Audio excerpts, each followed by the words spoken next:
Bom dia, boa tarde, boa noite, boa madrugada para você que está aqui junto com a gente em mais um episódio do podcast DevPro. Seja muito bem-vindo. Eu sou o Moacir Moda. Se você ouve o podcast DevPro há algum tempo, você deve saber, já deve me conhecer. Eu faço parte aqui da equipe do DevPro, da equipe DevPro.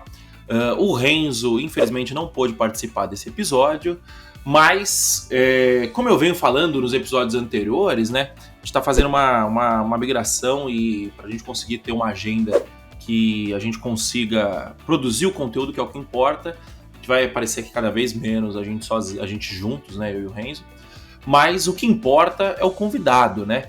Essa nova fase do podcast DevPro, a gente está trazendo alguns convidados para falar sobre temas relacionados à programação e à conquista da sua primeira vaga. E hoje a gente tem um assunto aqui muito pedido pelos nossos queridos ouvintes, né, por você que está aí do outro lado, que é saber como que pensa um recrutador.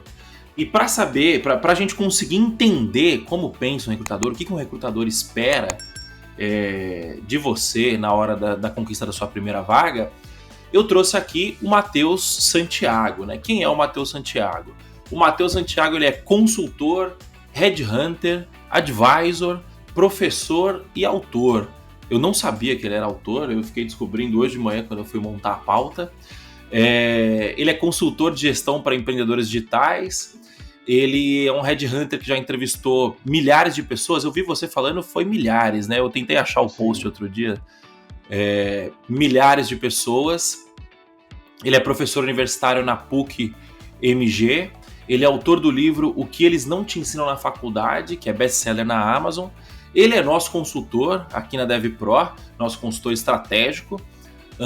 E ele, principalmente, acho que é o cargo mais importante de todos, aí ele é o pai da Cecília. É isso, Matheus. Seja bem-vindo. Escreveu bem. Vamos aí tentando exercer essa série de atividades aí com algum sucesso. E nada como um LinkedIn bem ajustado, né, para ajudar aqui o nosso querido produtor, que sou eu, no caso, a montar essa pauta, né? Mas justamente, o Matheus, ele, brincadeiras à parte, ele tem um LinkedIn legal, ele posta bastante coisa lá, né? E ele, eu conheci ele como consultor, né? Mas eu sei que ele trabalhou durante muito tempo como consultor. Eu conheci ele como consultor estratégico, na verdade, né? Mas eu sei que ele trabalhou durante muito tempo como consultor de RH. Trabalha ainda, inclusive, né? Sim. Tô certo? Você ainda faz você ainda faz consultoria? Atualmente, eu tento entregar a minha consultoria de uma maneira um pouco mais completa, pegando todas as áreas da gestão, que inclui a gestão de pessoas, né? Então, desde o estratégico, o tático, operacional, tendo esse viés de pessoas. Mas eu tenho um serviço que eu faço ele em paralelo, que é o serviço de hunting, né, de contratação para empresas que não têm área de RH.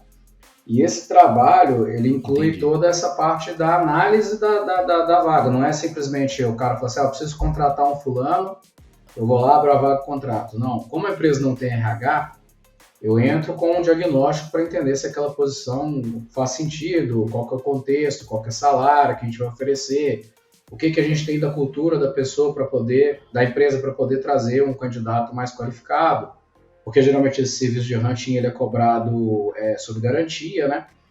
Então eu preciso de atuar quase como um consultor de RH para poder abrir essa vaga para essas empresas que não têm um RH interno, né? Então, esse trabalho é um trabalho que eu faço hoje em paralelo e que tem totalmente a ver com isso aí que você estava falando. Entendi.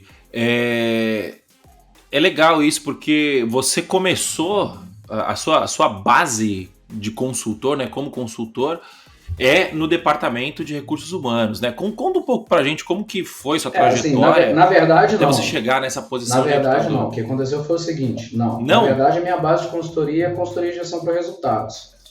Pessoal, não sei se o nosso público aqui vai conhecer, mas existe uma empresa chamada Falcone, que é a maior empresa de consultoria operacional do Brasil, e lá que eu comecei a minha carreira de consultoria. E, paralelo a isso, eu fazia faculdade de administração de empresas.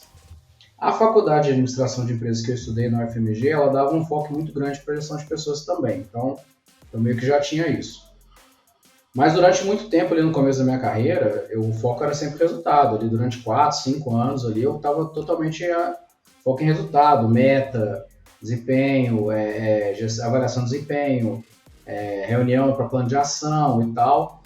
E depois eu comecei a perceber, quando eu comecei a ficar um pouco mais sênior, que na verdade quem atinge os resultados são as pessoas. Então eu precisava de saber um pouco mais sobre gestão de pessoas. E aí eu me associei, passei por algumas empresas maiores e tal, como consultor, né? Em projetos, eu fiz projetos em empresas de todos os portes, todos os tamanhos, de todo tipo de segmento, empresa, alimentos, construção civil, siderurgia, mineração, banco, trabalhei em todos os tipos de segmentos. E aí eu comecei a entender que saber sobre pessoas era importante para evoluir no que eu fazia. Eu me associei com uma empresa chamada Raido, na época, que tinha um consultor que tinha sido trabalhado na Falcone muitos anos antes e ele estava muito focado nessa parte de pessoas. E montou essa empresa para isso, para prestar consultorias diretamente relacionadas à gestão de pessoas. Aí olhando a estrutura organizacional, olhando também a parte de hunt, a parte de assessment, coach executivo, uma série de questões. E nos projetos que a gente participava, como a gente trabalhava com estrutura, sempre surgia uma demanda por contratação de profissionais. E eram contratações extremamente estratégicas, porque a gente estava contratando gente que ia substituir pessoas que nós mesmos estávamos mandando embora, em virtude do projeto que a gente estava fazendo. Entendi. Ou abrindo vagas novas dentro de áreas que as pessoas não podiam saber que aquela vaga estava sendo aberta. E aí eu aprendi a fazer hunt de uma maneira muito igual um sniper, né? Não era uma vaga, uma ampla divulgação de vaga, um processo seletivo comum e tal. Então eu comecei a trabalhar dessa forma. Então essa foi... já tinha participado de alguns outros processos, assessorando, ajudando, montando o processo de recrutamento dentro de empresas como consultor e tal. Mas essa foi a minha experiência mais relevante como hunting. Depois eu saí, comecei a trabalhar sozinho, mais com esse foco de empreendedores digitais, como você falou. E aí, paralelo a isso, eu percebi a necessidade de várias empresas desse tipo, até mesmo de outros segmentos. Empresas que têm aí menos de 10, menos de 20 funcionários, normalmente não justifica elas terem um RH, uma área de RH, um departamento de RH. Com isso, elas acabam sofrendo muito nesse processo de recrutamento, por conta justamente de algumas questões que fogem a esse escopo mais técnico, né? A pessoa fala assim, a gente tem que contratar pelo comportamento. A gente vai falar um pouco disso aqui quando for falar para os desenvolvedores e tal, mas qual é o comportamento que eu quero? Qual é o tipo de comportamento que eu espero dentro da cultura do meu negócio? Aí muitas vezes as pessoas não sabem nem qual é a cultura do negócio dela. Então eu comecei a desenvolver esse trabalho de fazer esses diagnósticos, de conseguir entender bem dentro das empresas o que elas esperavam para aumentar a taxa de sucesso nos processos de recrutamento de pessoas nessas empresas. E aí foi quando eu acelerei bastante isso, né? Então, aí você pensa aí que num processo de seleção, para eu te entregar 4 candidatos, eu normalmente entrevistei umas 20 pessoas. Então você coloca aí que, sei lá, ano passado eu fechei umas 50 vagas, no mínimo. Esse ano eu já fechei, mais de 40. Você coloca aí que com certeza eu entrevistei mais de 1.000 pessoas nesse processo. Entendi. E dessas 1.000 pessoas, uma parte delas eram programadores, né? Qual que é a diferença de você entrevistar um programador e você entrevistar outros cargos? Basicamente é o seguinte, sei lá, um cargo de... a gente, hoje, existe uma máxima que tem até uma pesquisa, acho que da Michael Page, que fala sobre isso, que as pessoas são contratadas por características técnicas e demitidas por características comportamentais, problemas comportamentais. Então, a pessoa é demitida por problemas de relacionamento, por insubordinação, porque pega o trabalho para fazer e não entrega. Então, assim, são uma série de questões. As empresas percebendo isso, elas começaram a focar um pouco mais o olhar para as pessoas dessas características comportamentais. Partindo do princípio que técnica era meio commodity, ela preferia pegar e selecionar para o caráter. Na parte de desenvolvimento, isso ainda não é tanto assim. Ainda a parte técnica é muito mais pesada, né? Então, assim, os seus filtros técnicos são mais importantes. Mas aí é onde entra o problema. Porque, como as outras áreas, isso já estava um pouco mais na frente, as pessoas começaram a se preparar melhor para entregar ao longo do processo características comportamentais desejadas. Já o pessoal do desenvolvimento ficou com aquela parte técnica, parte técnica, e agora, como as empresas estão começando, como tem uma oferta grande de pessoas, tem uma certa equidade, né, de nível de conhecimento. Fazer o teste técnico não é tão difícil assim, a empresa roda um simulado, alguma coisa assim, e aí eles começaram a dar um pouco mais de atenção para a parte comportamental, e aí pega. Aí é onde está pegando o pessoal de desenvolvimento, né, porque skills comportamentais, que é exatamente o assunto que eu abordo lá no meu livro, né, eu falo lá sobre 10 soft skills, essa parte pega um pouco mais para o desenvolvedor. Então, essa é a principal diferença. Por que pega? O que eu acho que é muito da cultura de aprendizado mesmo. O desenvolvedor ele é meio forjado para estar sempre aprendendo a parte técnica. Aprendendo sozinho, buscando cursos rápidos e acumulando conhecimento e linguagens e tal. E ele acaba sendo normalmente uma pessoa meio solitária, que aprende sozinho, que gosta de estar no computador, que passa horas ali estudando e tal, e ele acaba perdendo um pouco de traquejo social, né? Isso é bem típico, assim. Eu trabalhei numa empresa de consultoria que ela tinha um software, tinha um SaaS. Ela prestava consultoria de gestão, mas ela tinha um SaaS de apoio à gestão. E aí tinha uma equipe toda de TI lá, umas 20, 30 pessoas que trabalhavam com o software. Eu lembro de mais de uma vez de eu ir trabalhar no escritório, eu geralmente ficava em campo, né, ficava dentro das empresas, mas às vezes eu ia no escritório trabalhar, ficavam os caras sentados na mesa, um do lado do outro, de frente para o outro, e todo mundo conversando via Discord. Ninguém conversava, a pessoa estava do lado, ninguém tirava o fone para conversar com um amigo, entendeu? Aí, tipo, era sempre no Discord aí, focado e tal, então assim, são pessoas que pelo próprio desenvolvimento, assim, a quantidade de aprendizado que você tem que ter, porque ou você está aprendendo, você está trabalhando, fazendo as duas coisas ao mesmo tempo, até por características pessoais mesmo, assim, normalmente você pega um menino que tem interesse por essas áreas de tecnologia e tal, ele geralmente é uma pessoa mais reservada, não é uma pessoa tão expansiva, é aquela pessoa que ficava sentada no cantinho lá da sala, que mal o pessoal, tinha gente que nem sabia o nome dele. É aquele estereótipo mesmo, né? As pessoas da nossa geração, hoje está até mudando um pouco, né? Como o pessoal começou a ver valor na área de tecnologia, você consegue achar uns meninos mais novos que tem um perfil diferente e que está indo para essa área. Mas o pessoal que é mais ou menos da nossa faixa etária aí, que tem acima de 30 anos, não foge muito do estereótipo, entendeu? Estereótipo é um negócio meio ruim, mas é a verdade. Você vai conversar com a pessoa te escreve um código em 15 minutos, excelente, mas na hora de responder uma entrevista ela trava, ela não consegue conversar, ela não consegue se expor, se falar. E hoje isso é extremamente importante. Você pega, por exemplo, aí, quase todas as organizações hoje trabalham em metodologia ágil. Faz reunião de Scrum e negócio muito rápido, a comunicação precisa ser muito boa. Não adianta só o cara ser bom tecnicamente se ele não conseguir se virar dentro do time. Por isso que isso acaba pegando hoje, né? Então... É engraçado isso que você falou sobre todo mundo trabalhar junto, na mesma sala e não se conversar. Eu lembro que um dos maiores motivos que eu decidi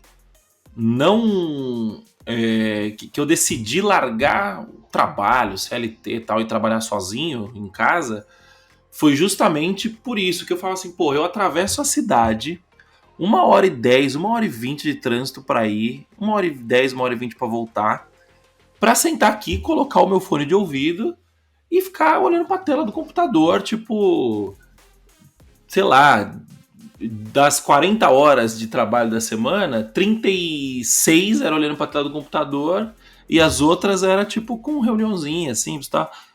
E eu falei, não faz sentido isso, né? Não tem sentido nenhum. E eu, até uns 3, 4 anos atrás, eu odiava a reunião, sempre odiei.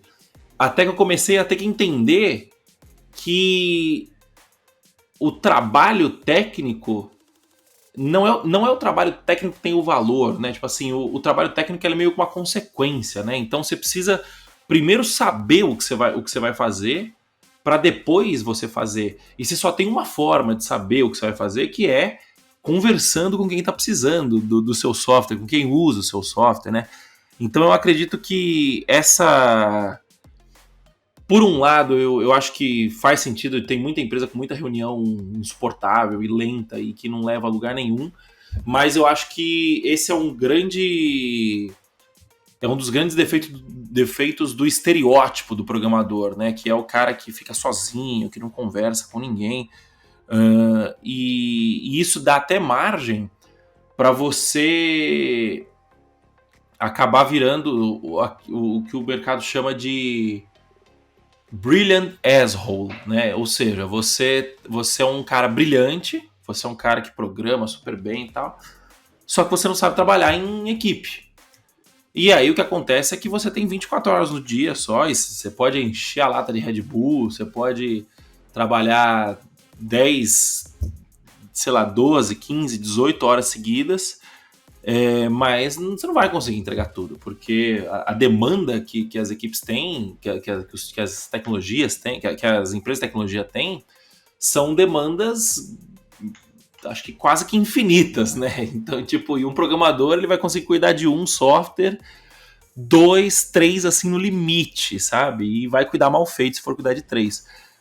Existe por parte do recrutamento e seleção alguma forma de mapear, primeiro, esse cara, ele tem alguma habilidade de comunicação, ele tem a habilidade de comunicação que a gente precisa, e segundo, esse cara não é um brilliant asshole, né, que é um cara que sabe muito, mas não consegue trabalhar em equipe e vai acabar minando a cultura da equipe, o ambiente de trabalho? Assim, com 100% de certeza, não. A gente não tem como saber isso, né? Existe um tipo que a gente chama de leão de entrevista, que é a pessoa que na entrevista ela parece maravilhosa, promete mundos e fundos e tal, e aí dá 2 meses você vê que não era bem assim.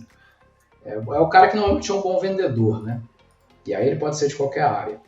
É claro que na área de tecnologia é mais difícil de achar esse cara, mas em várias outras a gente consegue achar com facilidade. Mas a gente tem algumas estratégias que a gente usa para tentar mapear esse tipo de questão.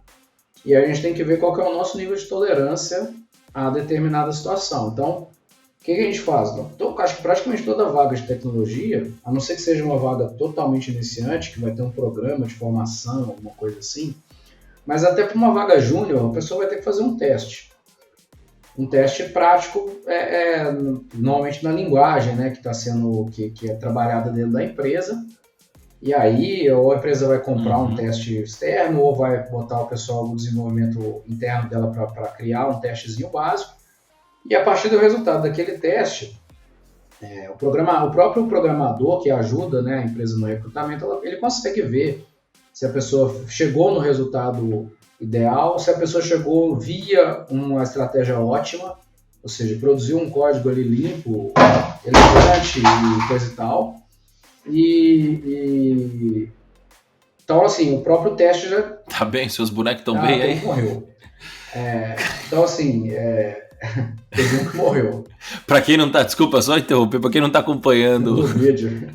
Pra quem não tá acompanhando por vídeo, o Matheus tem uma prateleira com uns Funko, é isso, não é?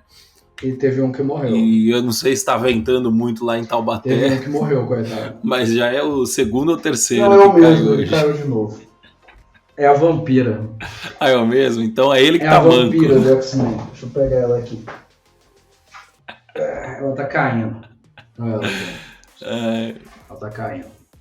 Ó a vampira aí. Mas as perninhas dela é muito pequena, por isso que tá... Então, assim, a parte técnica a gente acaba conseguindo avaliar... A cabeça é grande, a parte técnica a gente acaba conseguindo avaliar via teste, assim, lógico, o teste não é 100% resultado, é ótimo, a pessoa pode colocar outra pessoa para fazer para ela, sei lá. Sim. Mas é o que a gente tem, né, tem um jeito de fazer. Aí a gente vai para a parte comportamental, utilizando testes de comportamento, né? O mais conhecido é o teste DISC.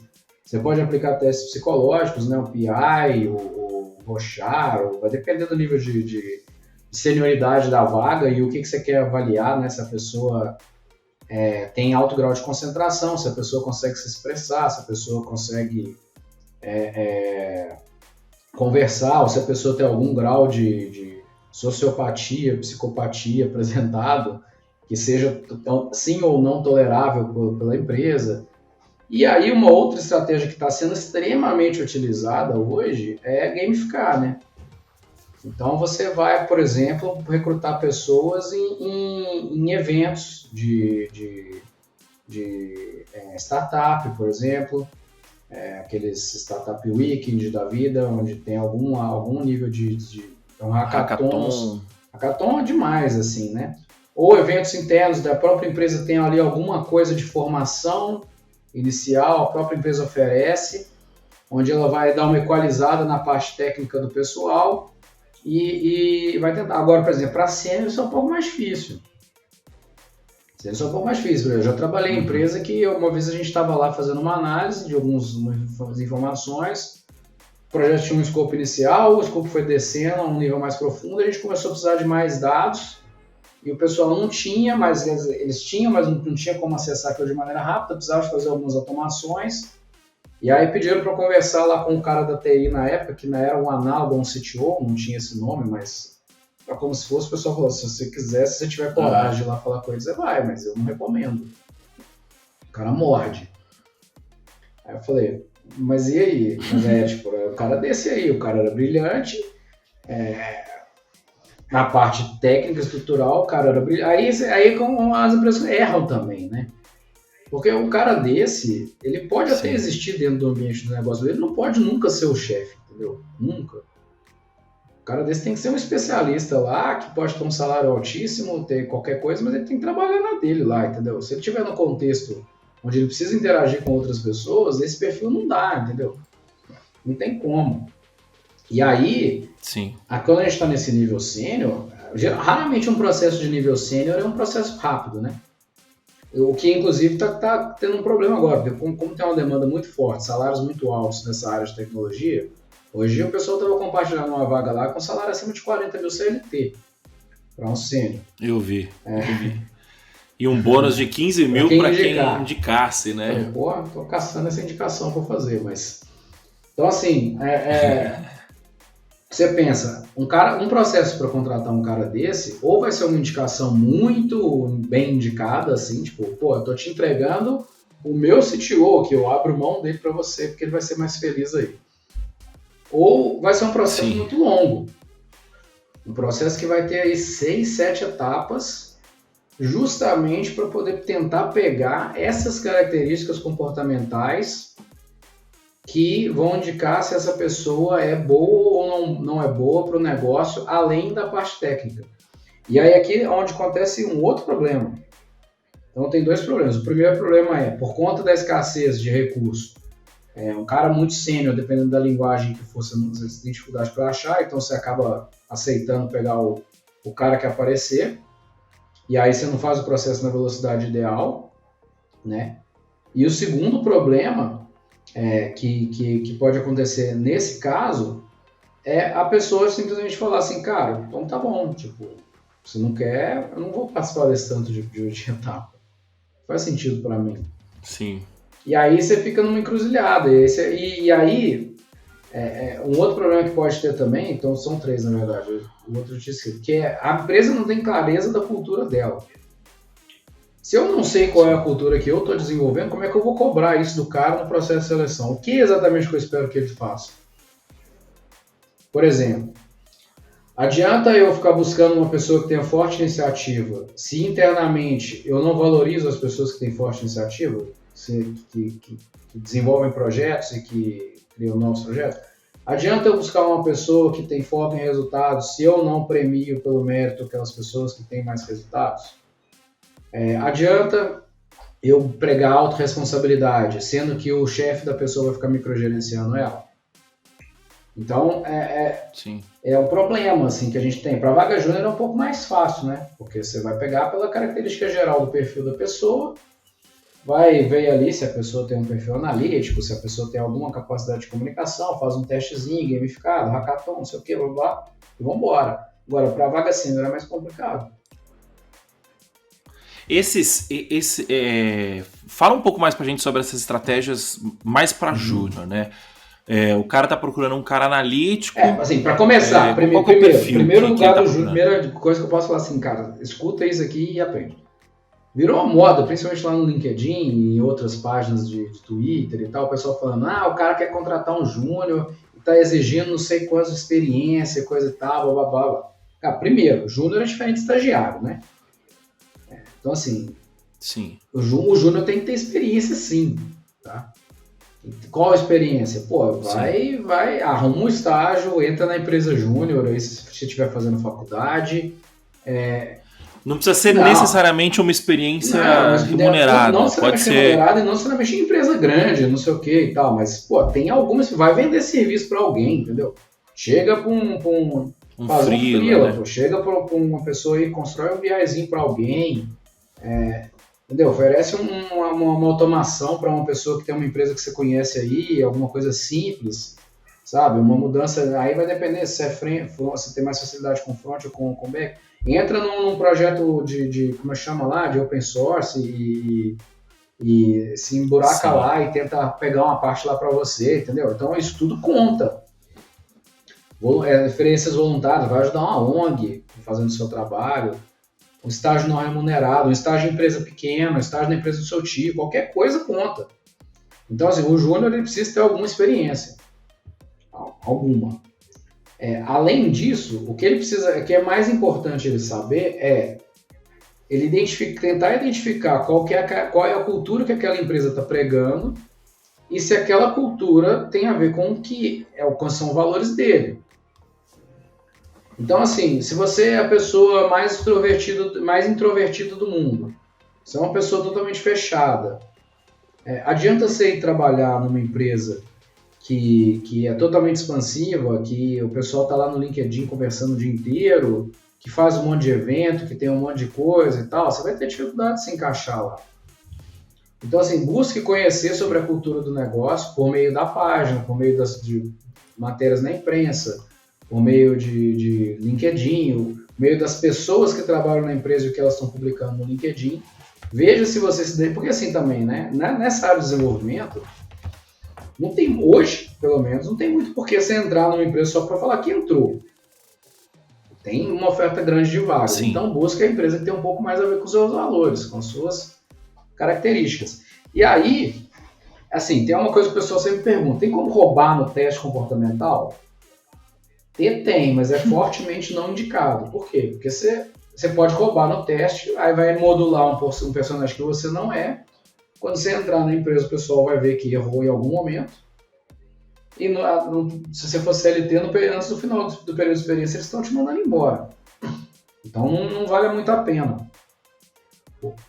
E o trabalho para você roubar no teste comportamental é mais fácil você trabalhar para estudar, para entrar na porra da vaga, né? Conheça a empresa, sabe quem é, descobre quem é o dono, quem são as pessoas que estão falando por ela e ver se você se identifica com aqueles valores. Se você se identificar, você fala, pô, essa empresa aqui é para mim. Certeza que você vai sair bem no processo de seleção. Claro, aí tem a parte técnica que tem que ser olhada, tem outras questões que a empresa pode exigir, inglês, alguma outra questão assim, teste de lógica e tal, né? Falando aí de vagas júnior. Mas basicamente é isso, é você ter sim experiências quaisquer e você estudar a cultura daquela empresa e ver se você se adequa. Porque forçar a barra para entrar é pedir para dar errado. Não tem como. Sim. E você acha... falando assim, porra, a pessoa pode escolher, né, uma empresa que seja relacionada com os valores pessoais dela, né? Eu imagino que deve ser muito doido para uma pessoa que está vindo de um mercado que não é o mercado de programação, não é o mercado de tecnologia, sei lá, mercados mais tradicionais como engenharia, direito, eu tava com o mercado na cabeça, a logística, que são mercados, tipo assim, eu vejo um gerente de logística hoje, um gerente com alguma experiência já vai ganhar muito provavelmente menos que um programador júnior, né? E aí você fala assim, porra, escolhe o lugar que você tá, né? E esse cara não vai acreditar nisso, né? Tipo assim, a pessoa que tá fazendo transição de carreira, eu se estivesse no lugar da pessoa, ia falar assim, escolher onde... eu preciso pegar o que vem, porra. Não tem condição disso, né? A gente tem... são poucas empresas para trabalhar, né? Alguma coisa nessa linha. Ou então, tipo, eu preciso dar valor ao meu emprego, né? Seja ele qual for, seja em qual ambiente for, né? E esse ambiente, ele não é assim, ele não é exatamente assim nas empresas de tecnologia, né?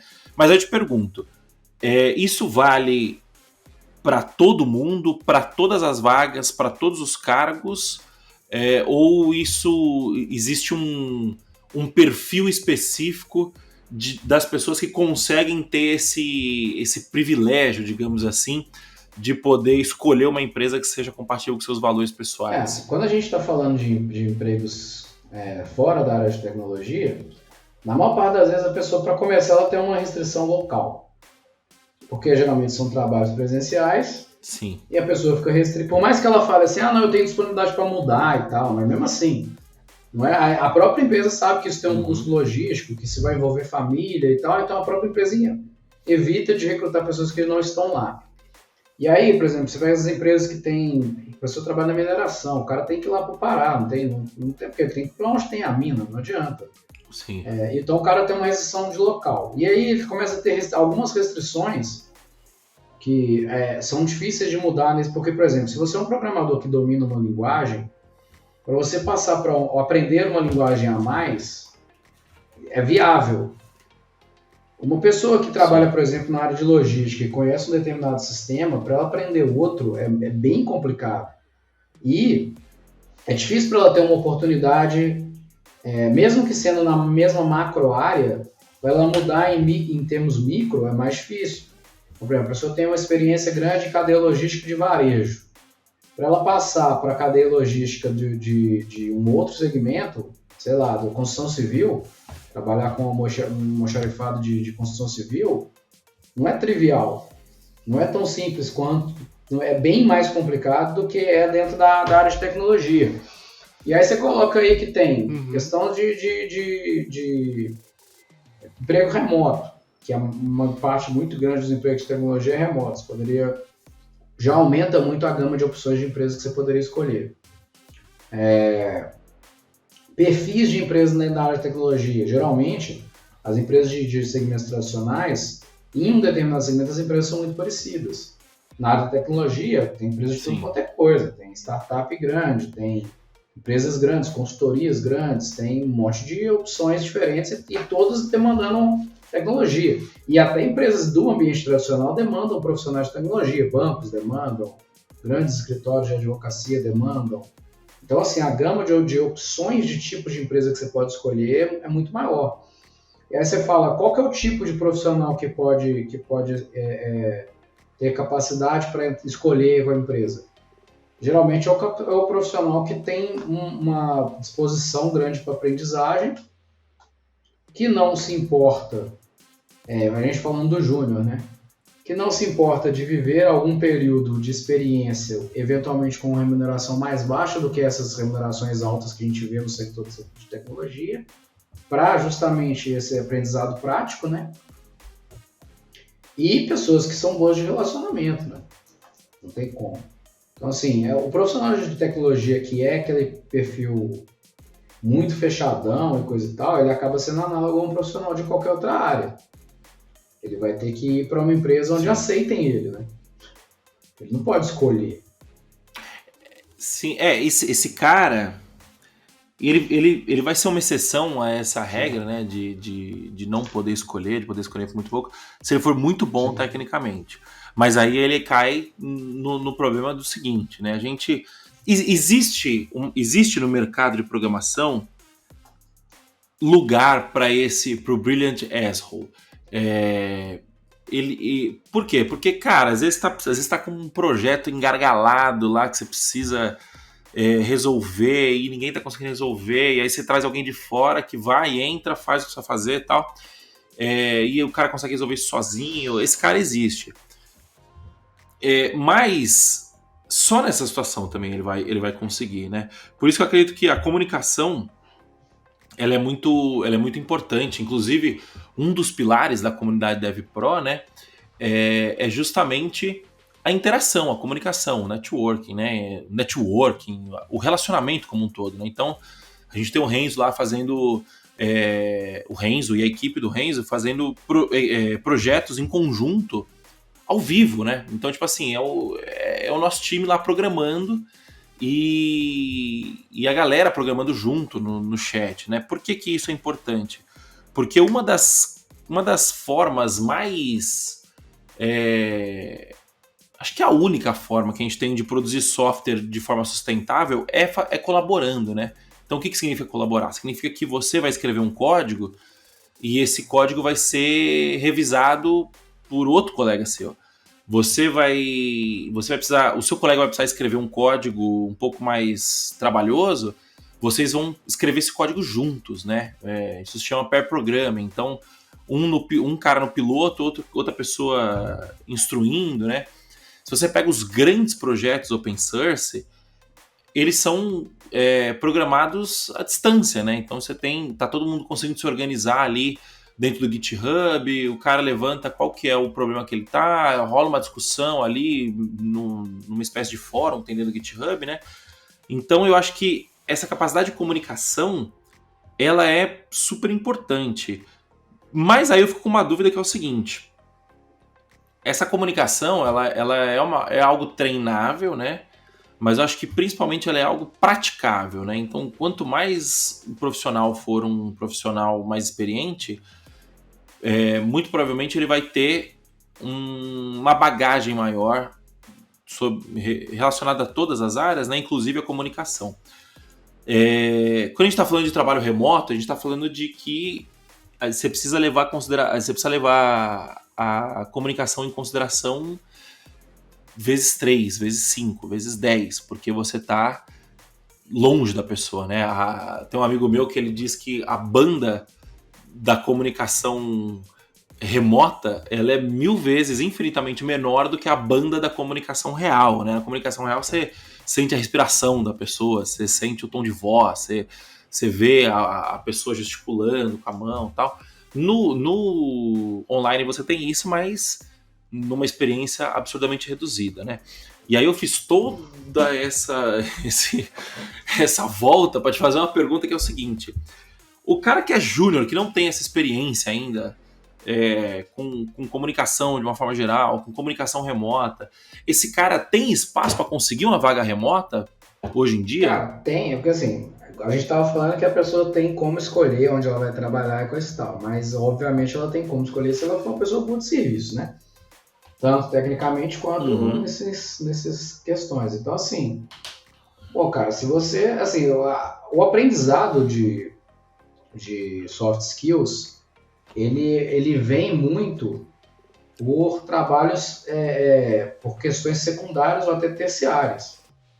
Você não, é lógico, se você está, por exemplo, se você é uma pessoa que tem muito introvertida, você tem dificuldade de comunicação, você não sabe conversar direito, você é meio orelha seca, né?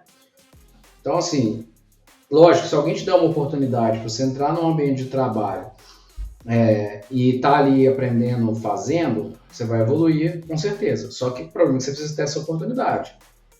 Mas dá para você ter essa oportunidade Sim. mesmo fora do ambiente, né? Então, por exemplo, vai fazer um projeto social, vai ajudar numa ONG, entra na paróquia da igreja lá, vai fazer quermesse com a turma, entendeu? No grupo de jovens da igreja, se você frequentar alguma. Entra no clube de alguma coisa, de joguinho, coisa e tal, assim, um futebol, um vôlei, qualquer coisa, um jogo de RPG. Então, assim, tenta desenvolver essa habilidade relacional, comunicativa, por meio de estratégias secundárias ou terciárias.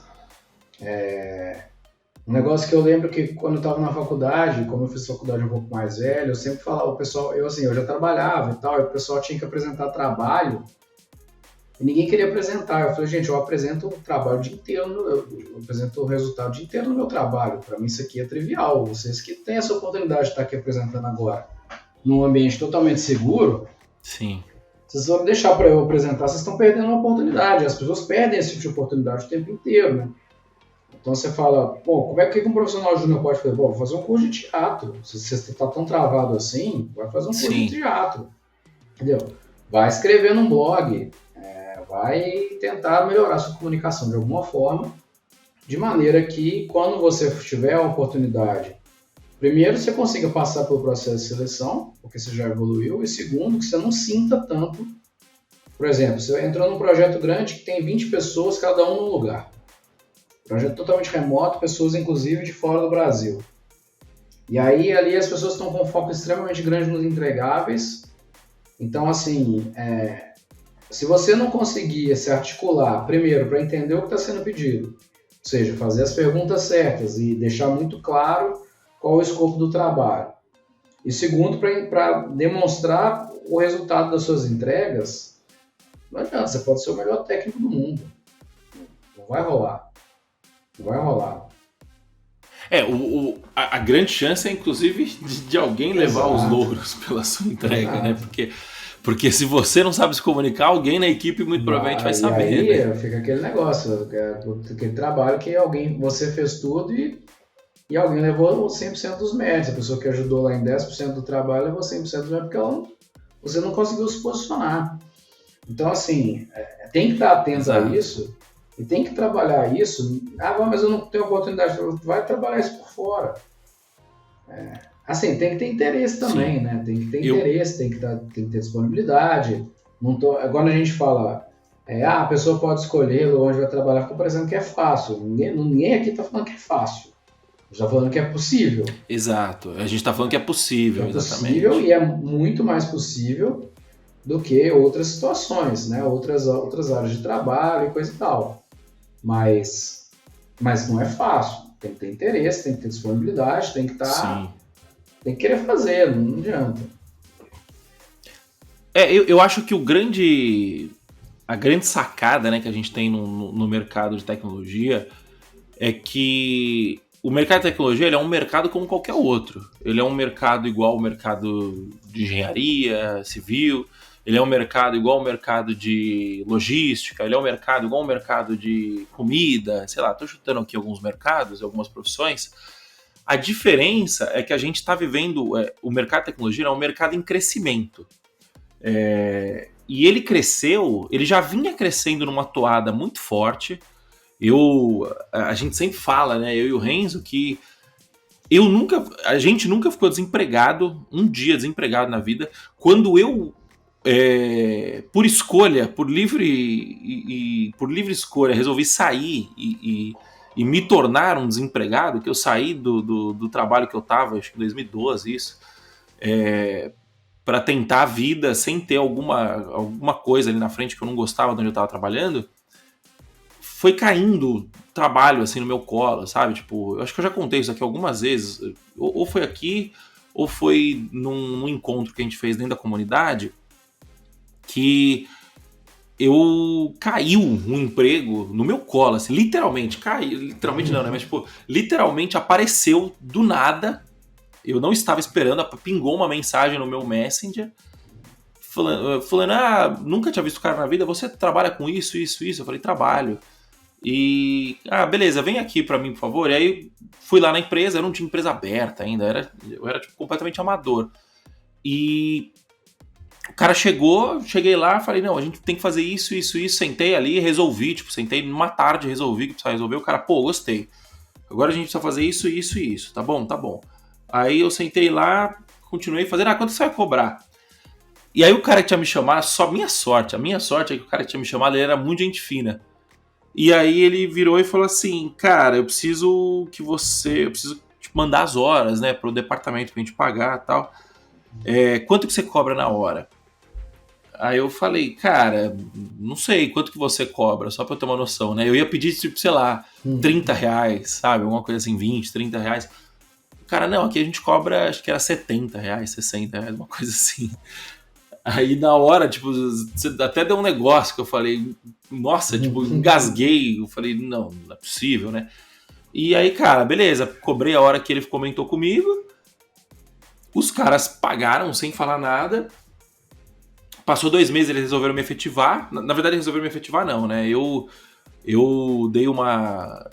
Eu fui um pouquinho ligeiro ali e consegui identificar um espaço ali que eu poderia me vender como um asset mais importante ali para a equipe, né? E consegui fazer essa venda. Cara, caiu no meu colo um emprego, acho que de R$12 mil na época, uma coisa assim, sabe? Se a gente fosse atualizar esses valores hoje, seria R$25 mil, uma coisa nesse sentido. Isso significa que eu não tive mérito nenhum? Não, eu tive algum mérito porque quando apareceu a oportunidade, eu estava preparado, tecnicamente, eu fui lá e resolvi o problema que era para ser resolvido e não era algo de outro planeta, mas também não era algo trivial, entendeu? Então, assim, eu condizia com a minha expertise, condizia com o que estava sendo exigido ali, né? Mas, cara, essa oportunidade que apareceu, ela é muito mais comum nesse mercado, que é um mercado em crescimento. Se fosse num mercado já estabelecido, né, como, por exemplo, o mercado de logística, né? Eu estou usando o mercado de logística aqui porque eu tenho um amigo meu que trabalha em logística e eu fiquei abismado uma vez quando ele falou para mim quanto ele ganhava como gerente. Você já conseguiu convencer que era ele a fazer muito transição pouco de carreira? Eu já falei, mas o cara ele tá naquele gato gordo, não é nem gato gordo, né? Ele tá naquela situação ele tá que resignado, né? ele tá na merda. Ele tá na merda, só que a merda é quentinha. Chama você entendeu? E aí ele fala, puta, não. Resignação, esse é o termo, eu não conhecia. E nesse mercado estabelecido, o que acontece? Você já tem, você tem faculdades e porra, um problema de logística, ele existe há 500 anos, sei lá. Desde que existem coisas sendo fabricadas no mundo, você tem o problema de logística, ele tem que levar essa coisa de um lugar para o outro, né? Produto, enfim. Tecnologia não, tecnologia é um mercado que tem há 50, 60 anos, tipo, desde 1960 mais ou menos, 50, 60, então assim, é um mercado muito novo. Então, pelo fato de ser um mercado novo, é um mercado que tem muito mais oportunidades, porque não teve... A faculdade não prepara para o mercado, você entendeu? Por quê? Porque o mercado atualiza muito rápido. A Python Pro existe, a comunidade Dev Pro existe, justamente para poder suprir esses gaps. Por quê? Porque é um mercado com uma evolução tão constante, com uma evolução tão rápida, que a gente não consegue... os players desse mercado, né, a educação, as empresas grandes, por exemplo, elas não conseguem acompanhar essa transformação, né? Então, quando a gente fala de mercado, de ser possível você escolher esse mercado, a gente está falando disso, né? Tipo assim, a gente está com uma abundância... Isso que eu estou falando pré-pandemia, né? Nem coloquei a pandemia na equação aqui. Quando você coloca a pandemia na equação em que todo mundo se digitalizou, você vai para um cenário em que a oferta é muito grande de emprego, muito, muito, muito grande. Então permite essas, entre aspas, distorções de você, sem ter muita experiência, sem ter muita bagagem, conseguir escolher na empresa que você vai trabalhar. Essa é a abundância desse mercado, né? Faz sentido, existem Matheus? Algumas questões relacionadas aí. Então, assim, a gente já tem algumas pesquisas que mostram que quem está entrando na escola hoje 80% das pessoas que estão entrando na escola hoje, então se seu filho tem 7 anos aí, está entrando na escola, ele tem um 80% de chance dele trabalhar com uma profissão que ainda não existe. Então, porque vai mudar. Existem uma série de dores de mercado que as pessoas nem sabiam que tinham, ou que sabiam que tinham, mas que não tinham solução, e agora com recurso tecnológico tem. existe uma série de empresas tradicionais que estão se digitalizando de alguma forma ou de outra. Então, mesmo que ela ainda tenha, por exemplo, se pega uma mineradora. Hoje em dia não tem mais engenheiro trabalhando lá dentro da mina, um ou outro. A maior parte das coisas é feita por software. Todo planejamento e tal, tudo. Então você não precisa de. Você não precisa mais de aquele cara que vai lá fazer cálculo na prancheta, não sei o que e tal. Não tem mais isso. As próprias fábricas estão sendo automatizadas. Hoje tem linha de produção inteira que não tem uma pessoa trabalhando, não. Tem um supervisor e um cara que controla o painel. Mas não tem um famoso peão lá na obra, né? Lá na linha, no chão de fábrica. Assim, mesmo as empresas tradicionais, elas estão se digitalizando. E quando isso acontece, então você tem mercados novos, produtos novos, serviços novos, dores que nem sabiam que existiam e que todos estão sendo cobertos por questão da tecnologia. Dores existentes e que não eram possíveis, não eram viáveis de ser, por exemplo, como que você ia ter uma ferramenta, por exemplo, como o Uber, sem ferramentas de geolocalização tão eficientes quanto a gente tem hoje? Não ia ter como você chamar, mesmo você ligava o ponto de táxi antigamente e tal, mas você ia transferir isso para um aplicativo, não ia resolver, mas a própria tecnologia fez com que avançasse a questão. E você tem empresas tradicionais que estão se digitalizando, escritórios de advocacia, uma série de empresas aí que a gente poderia listar aqui que estão tendo braços fortes voltados para a área de tecnologia, onde tem demanda para esses profissionais. Aí você ainda pega que, em virtude da desvalorização do real e muito da competência dos profissionais brasileiros, tem uma facilidade de prestar serviço para fora. Porque o profissional é barato para quem vem de fora, porque você paga um salário em dólar relativamente baixo, para o brasileiro é muito dinheiro, aí você consegue contratar um cara de nível mais alto. E o profissional brasileiro normalmente é bom, pelo menos na área de TI são profissionais bons, profissionais produtivos e tal, reconhecidamente dentro do mercado.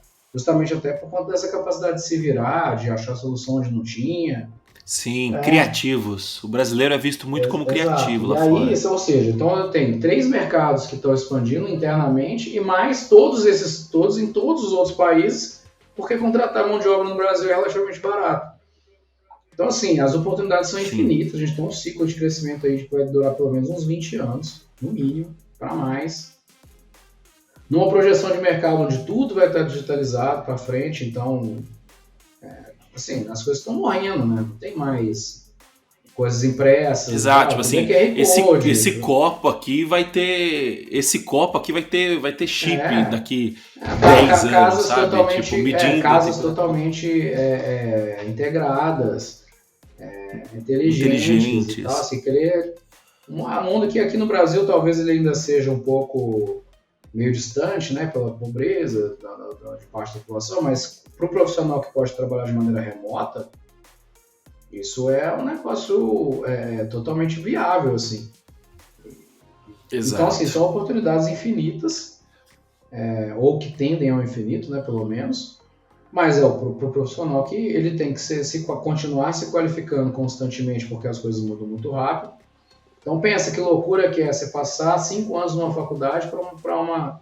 Eu sou um profissional, tem vários gurus aí que defendem o fim da faculdade, não sei o que, eu não sou tão extremista assim. Eu acho que a faculdade tem alguma serventia em algumas áreas, mas na área de tecnologia é até contra-intuitivo. Você passar 5 anos estudando uma coisa que muda em 6 meses ou menos. Né? Você não consegue se atualizar na velocidade. Então, tipo, e hoje, assim, as próprias empresas já abriram cabeça para isso. Raro você ver uma empresa que pede desenvolvedor com titulação. Muito raro. Às vezes, para um cargo sênior ou outro, eles vão pedir alguma coisa relacionada à gestão de projetos, alguma outra coisa assim. Mas não vai ser na área de tecnologia, até porque a parte técnica é relativamente fácil de aferir por testes técnicos, práticos. Né? Então, assim, o que o cara tem que saber fazer? O cara tem que ser bom em 2 momentos. Antes de ele entrar na empresa, ele tem que aprender a se vender. Que aí bate muito nessa questão da comunicação. O cara tem que ir lá, entender, saber qual que é a empresa, por que ele está querendo entrar lá, tem que conseguir expressar isso de uma maneira clara, mostrar quais são os diferenciais dele para conquistar aquela vaga, mesmo numa situação onde você não tem muita experiência. e depois, uma vez já estando dentro da empresa, se posicionar para aproveitar as oportunidades que lhes surgem. Tem que estar preparado, mas tem que estar sempre de olho. Em tecnologia, aquele profissional que passa ali 10, 20 anos fazendo a mesma coisa, esse cara não existe, assim. Esse cara vai ser engolido. Empresa tradicional você conhece, tem pessoa que foi caixa do banco a vida inteira, nunca subiu de posição, nunca teve nenhum cargo, não virou gerente, virou nada, passou 10 anos ali, 20 anos sendo caixa do banco. E assim uma série de outras posições administrativas que fazem sentido. Na área de tecnologia isso não faz sentido. Se você não está crescendo, não está evoluindo, não está aprendendo coisas novas, não está tendo ganhos exponenciais aí de remuneração, buscando projetos maiores, buscando receber em dólar e coisa e tal, provavelmente você está morrendo. Provavelmente o mercado está te engolindo. Eu concordo muito e é por isso que a DevPro existe, né? Por isso que a gente tá aqui trabalhando nisso, porque a gente acredita que, cara, é um mercado assim muito abundante, é um mercado que eu acho que não vai ter crise assim nesse mercado nos próximos, sei lá, 20 anos. E muito dentro disso, a proposta de comunidade que vocês lançaram, ela faz todo sentido. Porque é um aprendizado colaborativo, Sim. As pessoas não são adversários ali. Eventualmente você pode estar participando do mesmo processo de seleção, mas tem espaço para todo mundo. Não é igual a outras vagas. Eu lembro quando eu faz 20 anos atrás, 15 anos atrás, quando eu fazia prova de trainee, a gente queria matar uns aos outros ali, o pessoal, entendeu? Porque as vagas eram restritas e que se um pegasse uma vaga, o outro não ia pegar a outra e acabou.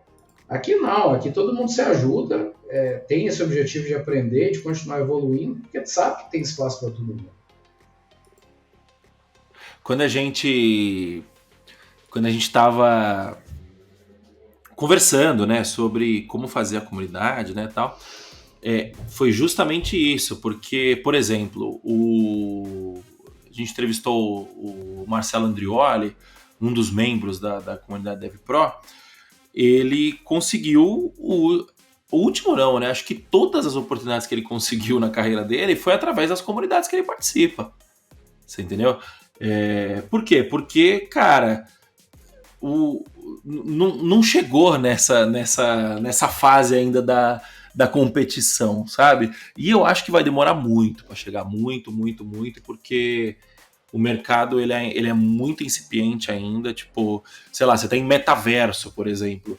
Cara, se a gente olhar 10 anos atrás, não existia iPhone, sabe? Tipo, a gente explica para alguém que você ia trabalhar. A gente esquece essas coisas. Exato. Explica para alguém que se a gente ia trabalhar 10 anos atrás sendo programador de aplicativos para smartphones. Vai falar assim, o que é isso, cara? Você entendeu? Então, um gestor de nuvem. O Renzo brinca bastante nas aulas que ele dá. Tipo, eu sou do tempo que você comprava um software, você tinha que instalar ele com CD, aí precisava de ter um servidor, um computador mais robusto para poder rodar, aí tinha os acessos compartilhados. Hoje em dia está tudo hospedado na nuvem, não existe mais isso. Exato. Então, assim, é um mercado muito abundante, cara, não é porque a gente vende curso de programação que a gente está falando isso, não é porque a gente vende a comunidade que a gente está falando isso. Eu falo isso porque eu acredito nisso, tanto é que eu estou no mercado, eu atuo no mercado de desenvolvimento de software, como fábrica de software, através da Codivance. Eu atuo no mercado de educação de programadores, por quê? Porque um dos motivos de eu estar aqui é justamente para conseguir trazer gente para trabalhar com a gente na Codivance, porque tá difícil achar gente.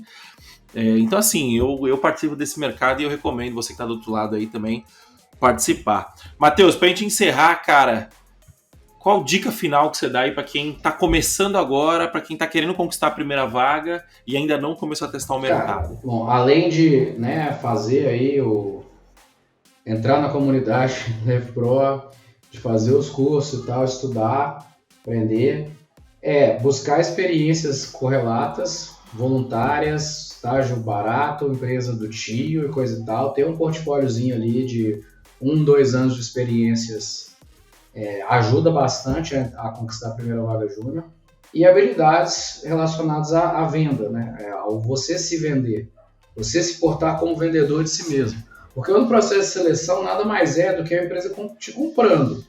ou comprando a ideia que você defende. Sim. Lembre-se de uma coisa, a empresa não tem como ter 100% de certeza de nada. Ela vai ter os resultados dos seus testes práticos, que aí é estudo, né? Tem que estudar, tem que desenvolver o próprio modelo, né, dos cursos da DevPro aí de simulados e coisa e tal, correção, já vai te ajudar em relação a isso. Mas de restante é se preparar, estudar a empresa, estudar os valores, pesquisar quem são as pessoas que estão no LinkedIn publicando em nome da empresa e tal. E se posicionar. Não pode ter medo, não pode testar. Testa na frente do espelho, testa com um amigo, testa com a namorada, com o pai, com a mãe. Aprende a falar, vai fazer atividade voluntária, igual eu falei, aprendizado secundário, terciário, entra numa ONG, entra num trabalho voluntário na igreja, onde quer que for aí, e aprende a se vender. Porque a empresa vai tentar te testar do ponto de vista comportamental, mas te dando essa dica do lado de cá, ela não tem como ter 100% de certeza de saber. Nenhum teste comportamental é 100% assertivo. E aí, você gera a dúvida no recrutador a partir do momento que você se posiciona. Então, mesmo que o resultado do seu teste não tenha sido o esperado, e não tem como você saber isso, porque vai depender dos critérios da empresa, né? Mas quando você consegue se posicionar bem na entrevista, aí ela tem um match perfeito. É mais fácil a empresa dispensar alguém que o teste comportamental foi 100% para ela, parecia 100%, mas na entrevista a pessoa não performou. É mais fácil dispensar essa pessoa do que uma pessoa que teve um teste que estava ali 80%, 90%, 70% do esperado, mas que na entrevista a pessoa deu um show. Então, assim, né, tem que ser bom de serviço, né? Eu até escrevi um post sobre isso no LinkedIn, acho que ontem, né? Sim. Cara, tem muita gente ruim de serviço, então, assim, seja bom de serviço. Assim, mas tem que ser bom mesmo, não adianta só você falar que é bom, não, tem que ser bom mesmo. Então, assim... E não precisa ser ótimo, excelente, tem que ser bom, você tem que ser bom. Básico, certinho. Exato, fazer o básico bem feito. Já é o suficiente para você conseguir sua primeira vaga, aí depois você vai melhorando, entra lá dentro e vai vendo como é que é. Fica de olho nas oportunidades e vai evoluindo. Exatamente, é isso aí. Matheus, muito obrigado, cara, pelo papo. Achei que foi muito rico. E se o pessoal quiser te encontrar aí, quais são suas redes sociais? No Instagram é Consultor Matheus, no LinkedIn também. Então lá vocês acham mais informações. As duas redes que eu mais utilizo, até tenho, Twitter e tal, mas as redes onde eu estou mais frequente é Instagram e LinkedIn, @Consultor Matheus, é isso. @Consultor Matheus. E se você quiser me acompanhar nas redes sociais, é @Moacir Moda. Se você quiser acompanhar o Renzo nas redes sociais, é @RenzoProBR.